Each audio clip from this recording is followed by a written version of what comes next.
सम्माननीय अध्यक्ष महोदय, भारत सरकार ने विशेष रूप से हमारे देश में E20 फ्यूल को स्वीकार किया है।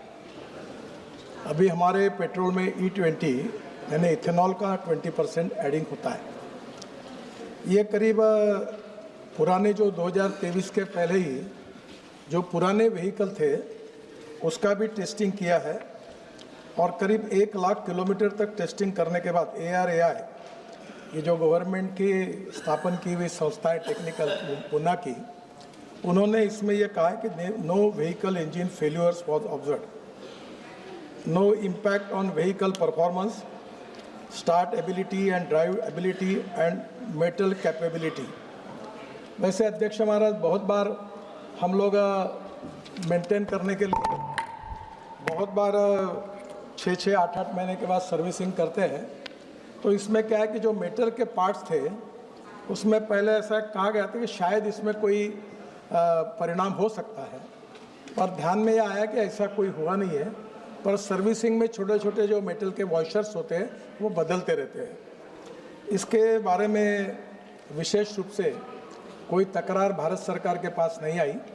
एक तकरार गुजरात में आई थी और गुजरात में वॉक्सवैगन कंपनी की उसकी इंक्वायरी हुई।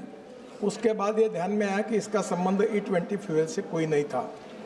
इसमें कुछ जगह ये बड़े प्रमाण पर जो इथेनॉल हमारे सरकार की प्राथमिकता है और प्रधानमंत्री जी के नेतृत्व में जो आत्मनिर्भर भारत का उद्दिष्ट रखा गया है, उसमें हमारा फॉसिल फ्यूल का इंपोर्ट 22 लाख करोड़ रुपए का है अध्यक्ष महाराज। और जो प्रदूषण हो रहा है उसके परिणाम हम सब भुगत रहे हैं। इथेनॉल एक ग्रीन फ्यूल है और उससे प्रदूषण कम होता है, और इसलिए अभी तक जो इथेनॉल हमने यूज़ किया है उसके कारण विशेष रूप से जो कार्बन डाइऑक्साइड का जो इमिशन है उसमें करीब 245 लाख मेट्रिक टन ये जो क्रूड ऑयल को इथेनॉल ने सब्स्टिट्यूट किया है, और करीब इसके साथ कार्बन इमिशन रिडक्शन में 736 lakh metric ton equivalent to 30 crore tree लगाएंगे, इतना हमने उसमें प्रदूषण कम हुआ है। मुझे लगता है कि इसमें किसानों का भी इसका बहुत बड़ा फायदा हुआ है,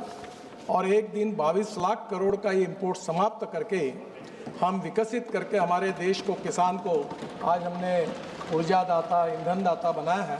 तो आगे चलकर ये पूरा पैसा ग्रामीण क्षेत्र में जाएगा और किसान इसके कारण उनका सबसे ज़्यादा फायदा होगा।